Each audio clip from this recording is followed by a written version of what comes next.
Sontrix presenta. En CTX, conversaciones. CTX, la contundencia de los hechos. Bienvenidos a Conversaciones en CTX. Hay entrevistas que uno ha querido hacer no durante años, sino prácticamente durante décadas. Y la entrevista de hoy, y mi invitado de hoy, es una persona a la que admiro, respeto y por la que en algún momento di la pelea por la liberación. Estamos hablando del general Luis Mendieta, a quien le damos la bienvenida. General. Muchas gracias por la invitación. Qué agradable presentarle un cordial y especial saludo a todos nuestros amables seguidores por estos canales.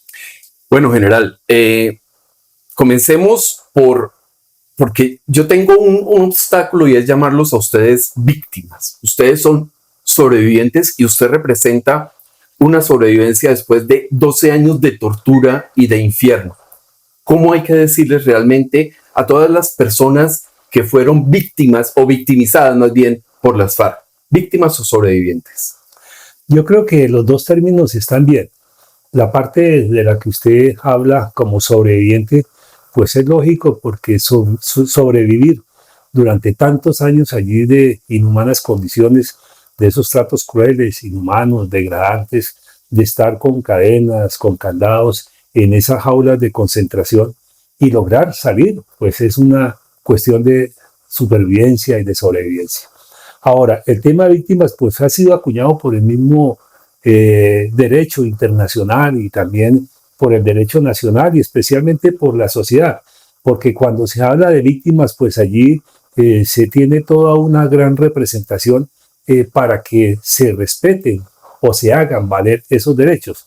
En los diferentes fallos internacionales siempre se estará mencionando víctimas. Yo recuerdo, por ejemplo, en un conversatorio allí en Madrid, España, donde una persona la invitaron a un evento de víctimas, decía, pero otra vez a este evento de víctimas. Entonces decía, no, es que precisamente se invita para que asista a escucharlos porque ellos allí tienen unos derechos y pienso que aquí en la legislación colombiana, en este caso de la JEP y en las diferentes instituciones, siempre se estará hablando de víctimas. Lo grave es que hoy en día los victimarios, es decir, los terroristas de la FARC, pasaron a ser víctimas y han sido los privilegiados con muchas cosas que les ha otorgado el gobierno nacional especial. Y faros morales, ¿no? Porque además pontifican como si fueran hermanitas de la caridad, cuando lo cierto es que son victimarios que deberían estar cumpliendo una sentencia, por lo menos, en una cárcel. Pero quería preguntarle, esa situación del acuerdo con las FARC, cuando se dijo que las víctimas iban a ser el epicentro de todo el acuerdo y todo lo demás, ¿eso es una mentira absoluta? ¿O estoy equivocado? Por supuesto, yo creo que se copiaron de el derecho internacional de los derechos humanos, donde allí se habla que el eje central de todo proceso deben de ser las víctimas. Y aquí nos vendieron el cuento de que íbamos a ser el centro del proceso. Por eso, en su momento, en lo que fue el proceso de paz con el presidente Santos, nosotros allí intervenimos para que se respetaran los derechos de las víctimas, pero ello no fue posible porque siempre hubo prelación con los victimarios. Y aquí yo tengo que ir un poco más atrás, y es en el mismo proceso del presidente Pastrana, en San Vicente del Caguán, cuando se le dieron los 5 municipios. La zona de despeje. Esos 42.000 kilómetros. Y allí que nosotros estábamos en esas jaulas de concentración con cadenas, con candados, como rehenes, como secuestrados, y la misma comunidad internacional allí se dio cuenta de qué estaba pasando, pero sin embargo fue indiferente. Los mismos negociadores fueron indiferentes totalmente a nuestra situación. Entonces, desde ese entonces, ¿cuáles fueron los privilegios que recibieron la FARC? El mismo presidente Pastrana los mandó de gira turística por Europa a los cabecillas, a los del secretariado, y los mostraron. Les llevó al director de la Bolsa de Valores de Nueva York, el Caguán, por Dios. Los mostraron como prohombres en Europa en esa gran gira. Y aparte de eso, hacían fila embajadores, delegados de diferentes países. Incluso recuerdo que hasta Chávez trató de ingresar allí a hablar con los integrantes de la FARC. Es decir, que eso se volvió, fue la zona de extensión, un sitio de atractivo turístico donde ellos seguramente hacían sus actividades y nosotros, mientras tanto, permanecíamos en las jaulas. Aparte de ellos, eso, la zona se convirtió en un negocio lucrativo para ellos, porque montaron sus fábricas de armamento, los laboratorios de coca, los cultivos de coca, en los cuales nosotros presenciamos cuando hicimos las caminatas. Y yo recuerdo, por ejemplo, que en el año 99, de la noche a la mañana, los integrantes de la FARC cambiaron su armamento. Dejaron sus fusiles G3 y Garín que tenía y le llegó fusil AK-47 y pistola 9 milímetros y granadas y municiones. ¿Y qué pasó? Que un avión Antonov ingresó al espacio aéreo colombiano, semejante avión tan grande, y allí en la zona de extensión por paracaídas les lanzaron toda esta clase de armamento a los integrantes de la FARC. Entonces vea el negocio que se convirtió en ese entonces. Y diríamos que la FARC disfrutaron durante casi 3 años y medio esa zona de distensión que les sirvió a ellos para ampliar su número de efectivos y seguramente lucrarse mucho en la parte económica, porque pues si los aviones traían armamento, eran llenos de coca. Claro. Llegaban también cargados de dólares y seguramente hacían mucho tráfico allí. Y ahora en el tiempo del presidente Santos, pues en ese otro proceso de paz, por eso nosotros intervenimos allí para que no se les concedieran una cantidad de privilegios. Yo creo que es un poco extenso, no sé si lo puede hacer.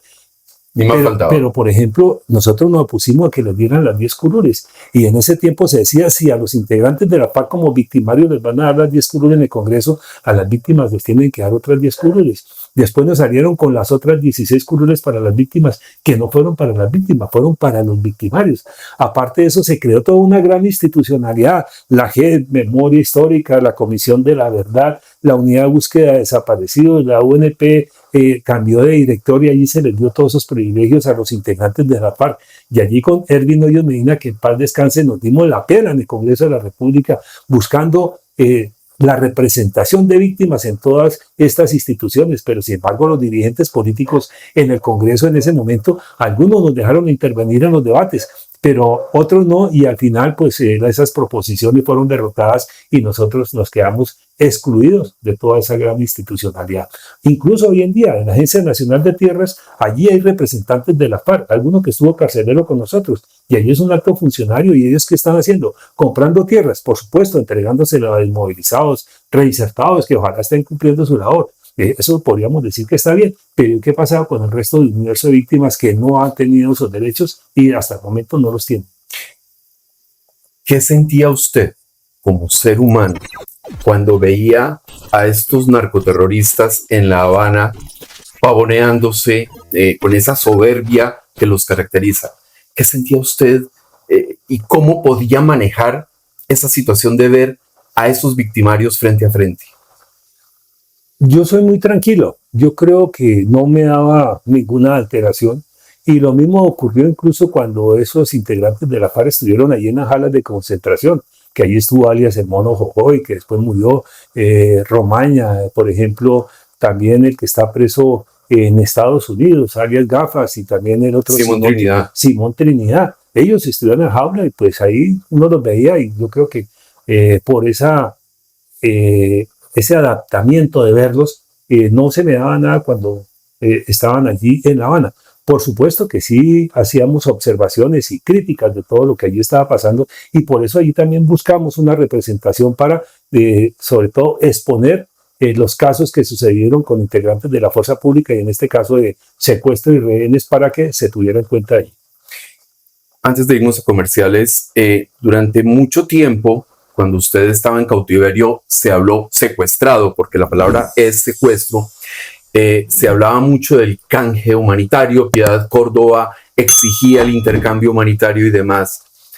Ustedes, en esas jaulas, ¿qué pensaban? ¿Acuerdo humanitario o rescate? ¿Qué preferían? ¿Cómo veían la situación en ese infierno que estaban viviendo? En el tiempo del presidente Pastrana, que se hablaba de ese intercambio, y que no solo fue Piedad Córdoba, sino también incluso Alfonso López Miquelsen y Samper Pizano, ellos fueron también los promotores de que se hiciera ese intercambio humanitario. Como nosotros veíamos que estábamos en estas jaulas y que no avanzaba el proceso de paz y que no había ninguna solución, sino que por el contrario, alias Tiro Fijo manifestó que se haría una segunda mesa paralela para manejar el intercambio humanitario. Es decir, que allí quedamos como olvidados y enterrados mientras ellos siguieron disfrutando en francachela, comilona, en bailes y tomando whisky, tanto los integrantes de la FARC como los delegados del gobierno, porque eso fue lo que hicieron, y con la presencia y también la complacencia de la comunidad internacional, que también disfrutó de todo eso, mientras nosotros estábamos allí en esas jaulas de concentración. Aparte de eso, decir que Piedad Córdoba estuviera presente allí en ningún momento, pero esperábamos que se diera el intercambio humanitario como una posible salida. Ya se termina el periodo del presidente Pastrana y entra el doctor Uribe y entra fuerte, y allí se sintió por parte de la FARC cuando comenzaron todas esas operaciones ofensivas del gobierno, del presidente Uribe, de la fuerza pública. Y allí, ¿qué ocurrió? Que nos tocó salir, fue corriendo, internarnos en la selva, y ese es otro viacrucis diferente que nos tocó vivir, porque ya era persecución del Estado buscando rescatarnos. Y yo únicamente retomo las palabras de Murillo, porque cuando habían esas discusiones con algunos integrantes de la FARC, que se mencionaba, pero es que Uribe a ustedes no lo van a sacar. Pero antes menciono que cuando se inició el tiempo del presidente Uribe, alias el Mono Jojoy, nos reunió a todos y nos dijo: mientras el presidente Uribe sea presidente de Colombia, ustedes no saldrán aquí de esta selva. Es decir, nos enterró allí vivos. Por lo tanto, después, ya en esas charlas, Murillo le decía a los guerrilleros: no, es que yo estoy de acuerdo con el presidente Uribe. Y ellos se ofendían muchísimo. Claro. Y en su momento decíamos: nosotros estamos de acuerdo con el rescate en un 99% con las políticas del presidente Uribe. Lo único que no compartimos en ese 1% es que no nos haya sacado, pero está de acuerdo a que se siguiera esa política, porque la FARC lo sintieron y fueron después reduciendo el número de efectivos que nos controlaban.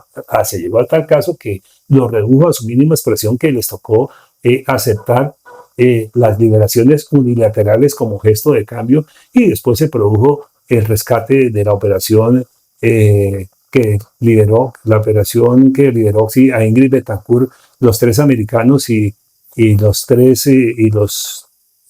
11 integrantes de la fuerza pública. Y después, en el caso nuestro, la operación Camaleón, que nos trajo a 4 integrantes de la fuerza pública que todavía permanecíamos secuestrados. Vamos a una pausa comercial y en segundo retornamos aquí a Conversaciones en CTX Colombia. En Sontrix, elevamos tu seguridad y comodidad al siguiente nivel. Somos especialistas en instalación y mantenimiento de ascensores, garantizando eficiencia, confianza y alto rendimiento en cada trayecto vertical.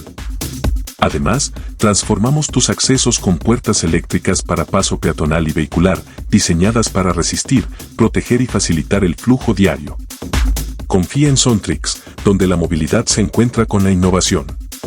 Contáctanos hoy y da el primer paso hacia un entorno más seguro y automatizado. Sontrix. Derecha ciudadana, por ti, por Colombia, por nuestra libertad. Derecha ciudadana, siempre en defensa de la democracia, de las instituciones y la verdadera paz. No buscas fama, se olvide la verdadera paz. Uribe inocente, pruebas que no prueban nada. Testigos sobornados con fincas y parrandas y un acusador con mucha maldad. Uribe inocente. Uribe inocente. Uribe inocente. Y seguimos en Conversaciones en CTX Colombia con el general Luis Mendieta. General, usted tiene una visión política de lo que está pasando y por eso quiere contribuir a rectificar el camino de este país. Tiene en este momento un proyecto político. Cuéntenos un poco de eso. Yo vi un poco antes, debido a toda esta situación del proceso de paz y debido a que a los integrantes de la FARC les dieron partido político, personería y presupuesto para hacer política, en su momento nosotros hicimos los requerimientos, pero no fue posible. Recogimos firmas para hacerlo por la vía legal, normal. Sin embargo, allí el Consejo Nacional Electoral y la Registraduría nos negaron la aprobación de más de 600.000 firmas que recogimos para constituir nuestro movimiento político. Después, entonces, hace 4 años, con el aval del Centro Democrático, buscamos una representación allí por ese partido con el tarjetón y el número 26. Infortunadamente, pues no hubo el apoyo necesario y no se obtuvieron los votos suficientes para obtener la curul en el Senado de la República.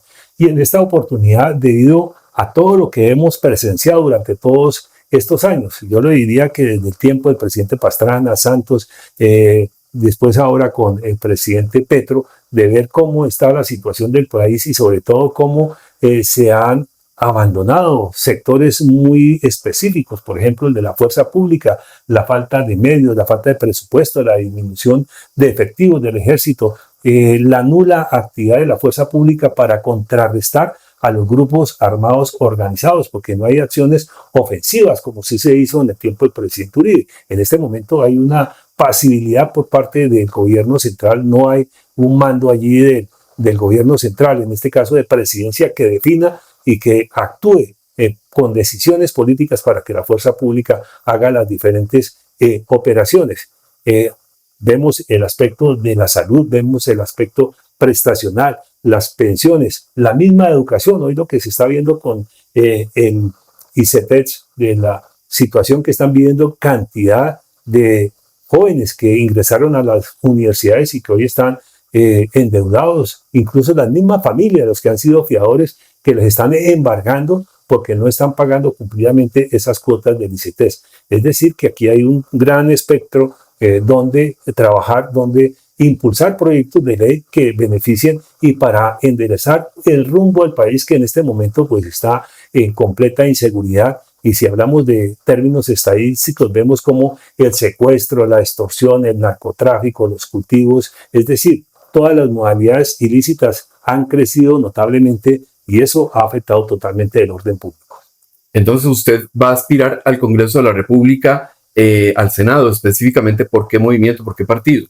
En este momento estamos en esa aspiración, por eso estamos recorriendo el país buscando seguidores, simpatizantes, personas que quieran apoyar este proyecto para lograr, en primer lugar, ser precandidato al Senado, porque la campaña suponemos que no se debe comenzar sino hasta diciembre. Sin embargo, hasta el momento estamos haciendo esos contactos a ver si por fin esto despega y podemos seguramente hacer algunas propuestas que nos apoye la sociedad, la comunidad, todos los integrantes de estas comunidades, si apoyan este proyecto, que ya vuelvo y le repito, lo que se busca es enderezar el rumbo del país ante tanta catástrofe que estamos viviendo en este momento. Es que además las víctimas merecen tener una representación en el Senado de la República, verdaderas víctimas en el Senado, para que sean voz de tanta gente. Nosotros hemos entrevistado personas que sufrieron secuestro, violación, unas torturas impresionantes y que no tienen, y que ni siquiera son escuchadas y han sido sacadas del Congreso cuando han ido a manifestar sus angustias y sus decepciones frente a lo que está pasando. Las víctimas merecen la voz en el Senado de la República. Sí, en ese balance podríamos decir que los victimarios tienen 26 curules en este momento en el Congreso de la República, mientras las víctimas no tienen ninguna representación. Allí hay una deuda histórica con todos esos hechos victimizantes, las personas que fueron afectadas por estos hechos y los cuales no tienen ninguna representación, y eso es lo que se busca, porque de llegar al Senado indudablemente tendría que impulsar proyectos para que se haga justicia y se busque ese principio de igualdad, que así como a la FARC le dieron esas 26 curules, al menos haya una posibilidad de que esas víctimas elijan otros 26 integrantes del legislativo en representación de ellos para impulsar proyectos de ley, porque únicamente hoy pues vemos que se está privilegiando unos sectores donde están presentes los victimarios. Hablemos de la JEP. Imposible no hablar en este momento, con la decisión que tomaron sobre secuestro y demás, de darles 8 años de impunidad. Usted en un Twitter, en un trino, dijo: la JEP es impunidad. Ampliemos ese concepto, por favor. Sí, nosotros allí en el Congreso de la República, cuando se creó con Erwin Hoyos, nos opusimos a la creación de esta JEP. Como no fue posible, después decíamos que se tenía que modificar. E incluso alias Timochenko, el máximo cabecilla de la FARC, manifiesta, y lo vemos en las diferentes redes, lo que dijo, que la JEP había sido creada por ellos y a su medida para aplicar justicia, entre comillas, a ellos. Es decir, que el juez natural de los integrantes de la FARC es la JEP. Por lo tanto, en ese momento nos oponíamos a que la JEP investigara y procesara a integrantes de la fuerza pública, porque en ese sentido el juez natural de los integrantes de la fuerza pública pues es la justicia penal militar, y ella fue debilitada en su momento y hoy en día se tiene que robustecer para buscar ese equilibrio entre esas dos justicias, porque recordemos en el tiempo del presidente Turbay Ayala, cuando se creó el Estatuto de Seguridad y se le dio facultades a la justicia penal militar a procesar integrantes en ese momento, por ejemplo, del M-19. El mismo Petro estuvo detenido gracias a esa justicia penal militar y no fue inocente, sino por robarse las armas del Cantón Norte, y allí lo sorprendieron con fusiles y una cantidad de armas. Entonces, por eso, hoy en día no podemos decir que la JEP pueda procesar a integrantes de la fuerza pública, sin embargo, lo está haciendo. Eso sería una de las situaciones muy especiales. Por otro lado, posteriormente, estuvimos en las audiencias de preparación de la sentencia esta que dictó la JEP, y allí las víctimas que expresaban que los integrantes de la FARC se deberían expulsar de esas posibilidades. ¿Por qué? Porque no habían contribuido ni con la verdad ni con la reparación. Recordemos cuando alias Santrich manifestó que a las víctimas se les iba a entregar como recompensa, como reparación, escobas y traperos. Sí. Y resulta que ni escobas ni traperos siquiera entregaron. Por el contrario, era una burla continua con las víctimas. Como no hubo ni verdad ni hubo reparación, pues no hay justicia. Por eso nosotros solicitamos que los excluyeran y que se sometieran al respectivo juicio, donde las penas son hasta 20 años, para que ojalá pagaran por todos esos crímenes de guerra, todos esos crímenes de lesa humanidad que cometieron. En esas audiencias preparatorias pues se habló de los 5 o 8 años, y la sorpresa fue ahora con el fallo, donde se habla de una sentencia de 8 años, pero aquí hay algo adicional, y es que ellos van a estar, es como lo llaman, sanciones propias. Ellos mismos crearon el término, sanciones propias, y en qué iban a trabajar, y se inventaron que entonces iban a hacer búsqueda de personas desaparecidas, hacer desminado, hacer medio ambiente y memoria. Es decir, que van a trabajar en esos 4 ejes, y aparte de eso allí se nos informó que ya lo estaban haciendo, es decir, que ya llevan mucho tiempo pagando esa sanción, es decir, que hacia muy poco tiempo saldrán en libertad. O sea, les van a descontar seguramente ese tiempo. No, es que lo van a descontar, eso lo que van a pagar va a ser muy poco, pero lo otro complementario es que estando ahí en esas audiencias también vimos cómo el gobierno envió delegados de ministerios y otras entidades del Estado, y allí lo que hicieron fue una gran oferta de presupuesto y de posibilidades de darle recursos a los integrantes de la FARC para que ejecuten esos 4 proyectos. La misma JEP pidió 500.000 millones de pesos, y tengo entendido que les dieron 20.000 millones. Es decir, que ya tienen un capital inicial para desarrollarlo.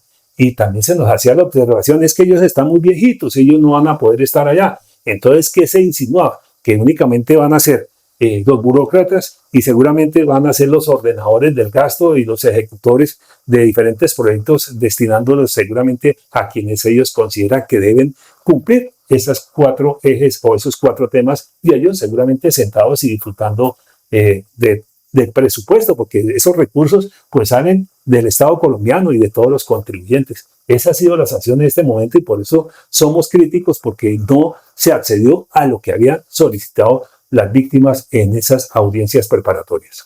2 preguntas finales. Yo estoy rindiéndole un homenaje a usted como superviviente. A usted hay algo que no le robaron las FARC, y fue la dignidad. Usted siempre ha tenido la dignidad y no se la pudieron quitar. ¿Pero qué le robaron las FARC?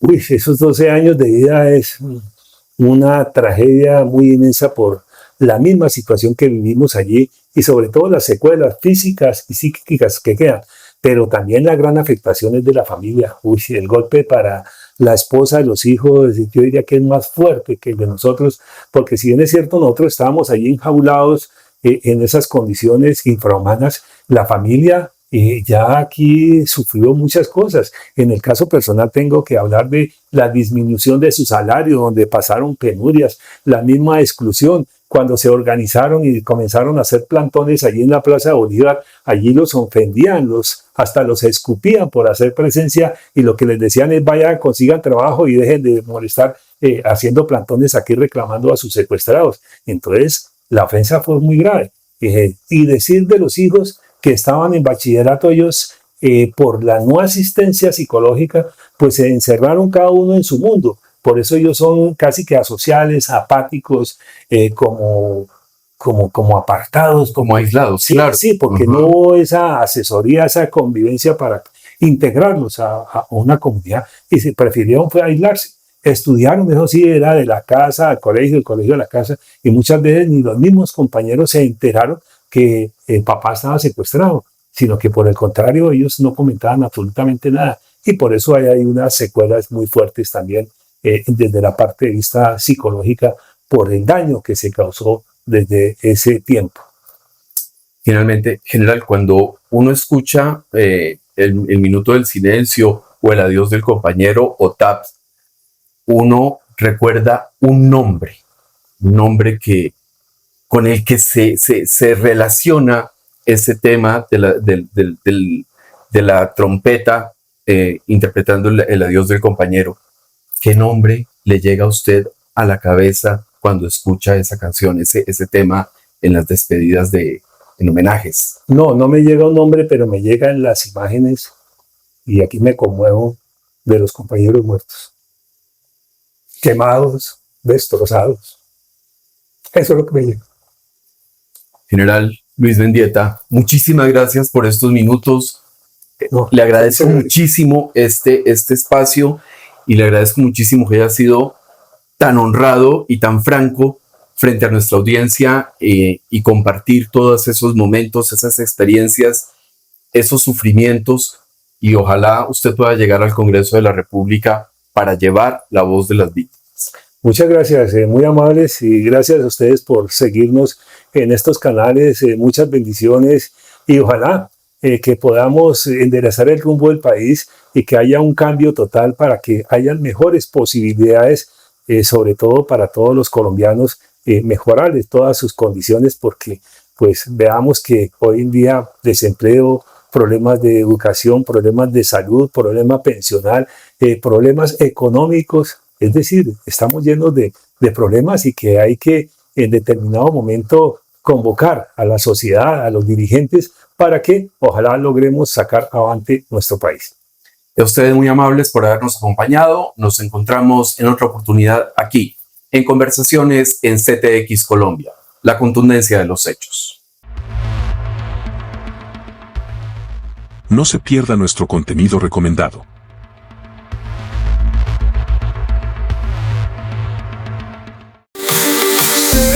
CTX Colombia, la contundencia de